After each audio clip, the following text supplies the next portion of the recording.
Bienvenidos a un nuevo encuentro con la historia. En la memoria del pueblo pinareño aún están presentes los difíciles momentos de la dictadura de Fulgencio Batista. Los asesinos de aquel régimen aplicaron una política de terror para tratar de contener al movimiento revolucionario. Hasta todos los municipios de la provincia se extendió la muerte aplicada impunemente por Jacinto Menocal.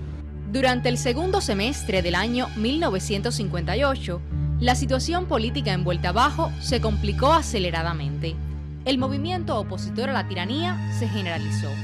Las acciones contra las posiciones del enemigo, unido a la lucha guerrillera en la cordillera de Guaniguanico, agudizaron las contradicciones existentes en la región.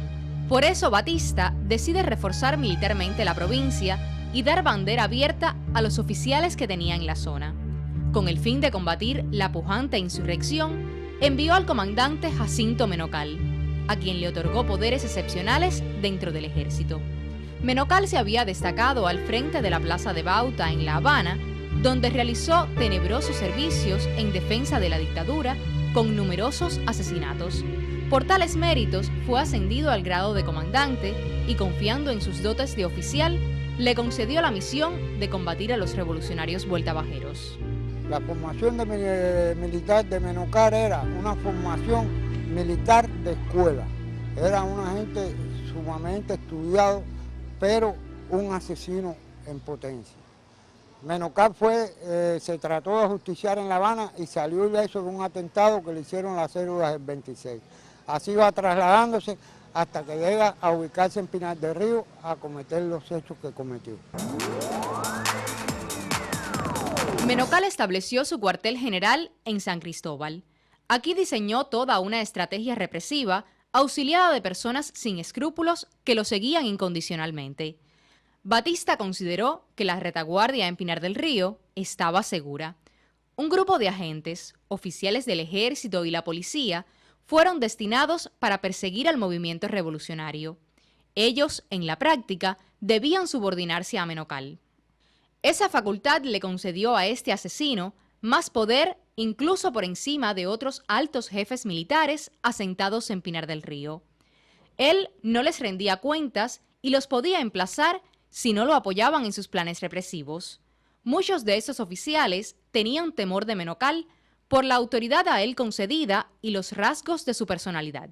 La designación de Menocal y la ola represiva desatada por él en la provincia no pudieron contener la marcha del movimiento revolucionario.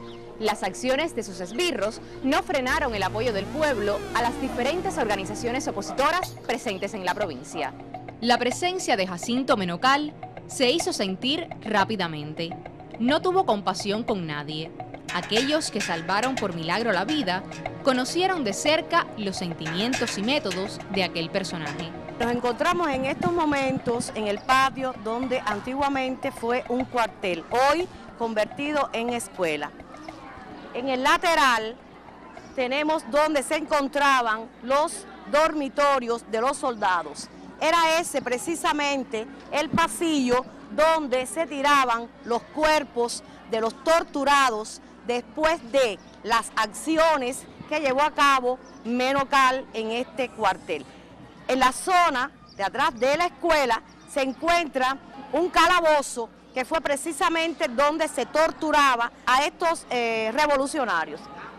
Tenemos el lateral donde se puede observar el lugar donde se sacaban también los cuerpos de revolucionarios ya torturados que era conocido por el cuarto de los muertos. Pasaban por todo este patio arrastrándolo y en horas de la noche eran tirados en diferentes lugares de esta ciudad. Nadie pudo contener la ira de Menocal. Mandaba a torturar, asesinar y después hacía desaparecer los cadáveres por diferentes vías. Unos eran quemados con gasolina, otros mal enterrados en lugares apartados o lanzados en las cunetas de la carretera de esa provincia. Fue frecuente en noviembre y diciembre de 1958 encontrar el cuerpo de un joven sin vida en cualquier lugar de la geografía de esta provincia. Detrás de tan lamentable hecho estaba la mano casi siempre de Menocal.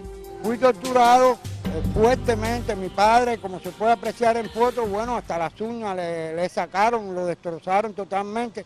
A mí, de igual forma, me hicieron lesiones aquí, que me costó la pérdida prácticamente de un oído y de más golpes en los oídos. Utilizaban todos los métodos más sanguíneos y más criminales que podían haber, porque ahí inclusive había una tortura psicológica que era muy grande a la que fue sometido yo con mi padre, uno viendo torturar al otro y el otro viendo torturar al otro para sacar confesiones. En torno a los métodos aplicados por Menocal para torturar y asesinar, se formaron juicios y criterios, al punto de convertirse en leyendas que lo acompañaron hasta después de su muerte. Muchas se comentan en la actualidad, entre ellas la que se refiere al caballo entrenado para eliminar a los detenidos. Menocal tenía un caballo ahí que no era un caballo del otro mundo, pero le ponían bicifuro, lo inyectaban y ese caballo se convertía en una fiera, en un cuartico chiquito y pateaba a los compañeros, los mataba a patar. Entonces Menocal empezó a asesinar y empezó a matar. Él se auxilió del poder y las apreciaciones sobre su personalidad para crear un ambiente psicológico entre los matones bajo su mando, al punto de disfrutar con la tortura y la muerte de los detenidos. Quienes rodearon a Menocal tenían en común con este la falta de escrúpulos y el más mínimo respeto a la vida de sus semejantes. Era un personaje, digo yo, distintivo. Era joven, no era viejo, era bonito, bien parecido, pero entre las torturas que realizaba provocaba toda la alarma en la población, que no estaba acostumbrado a los gritos, a los alaridos, a toda esa atmósfera que se crea. También se creó una atmósfera alrededor de su caballo. Se dice que lo utilizaba para amedrentar a los prisioneros, para crear pánico, terror y lograr que hablasen. La presencia de Menocal en Vuelta Abajo no fue leyenda, sino pura realidad.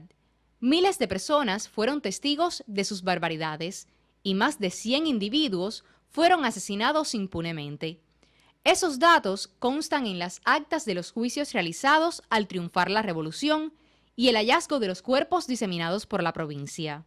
Sus acciones se extendieron desde los municipios de Candelaria y Cabañas hasta Mantua, ubicando un centro en San Luis para operar contra la guerrilla de Pedro García Veloz y los combatientes de San Juan y Guane.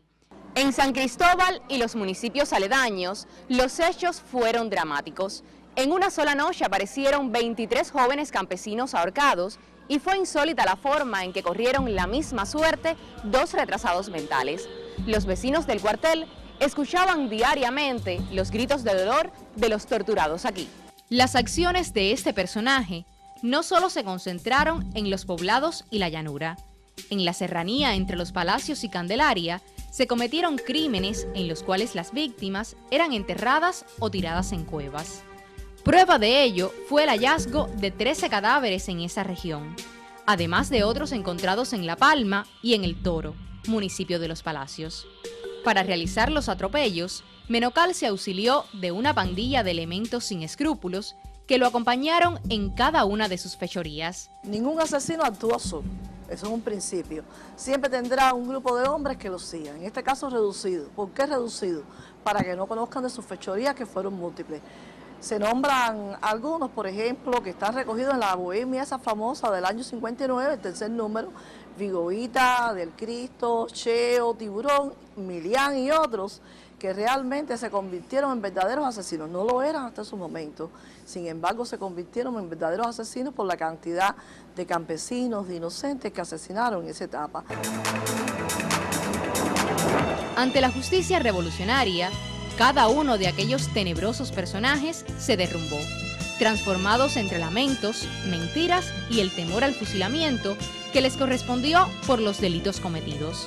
Menocal sintió la presión popular en los primeros días de enero de 1959 y muere en el intento de salir del país. Menocal era una gente que verdaderamente tenía personalidad. En horas de la mañana, de la tarde, vestía muy bien, tenía porte militar. Por la noche, ya, cuando comenzaban las torturas que ponían los radios en alta voz, parecía una persona loco, un anormal prácticamente, el pelo desordenado, dando gritos y demás. Verdaderamente, Existe inclusive una lista que salió en el periódico, la cual poseemos, donde él tenía incluido aquellos que estábamos presos en aquel momento y otros que ya eran mártires que él había logrado matar, y unos dejados botados en la carretera y otros en sus cementerios particulares que logró tener. En el Museo de San Cristóbal se muestra una parte de los instrumentos represivos utilizados por Menocal y otros objetos pertenecientes a esta macabra persona. Él intentó sostener en esta parte de la isla el poder de la dictadura de Batista. Hace más de medio siglo de aquellos dramáticos hechos y aún están presentes entre los vueltabajeros. No se puede olvidar la forma en que Menocal y su pandilla le arrancaron la vida a un grupo numeroso de coterráneos aplicando los métodos más brutales. Los monumentos erigidos en cada lugar evidencian los hechos y son prueba de aquel pasado tenebroso. De esta forma vamos poniendo punto final a esta emisión de hoy, no sin antes invitarle a un próximo encuentro en que recorramos juntos, usted y yo, los senderos de la historia pinareña.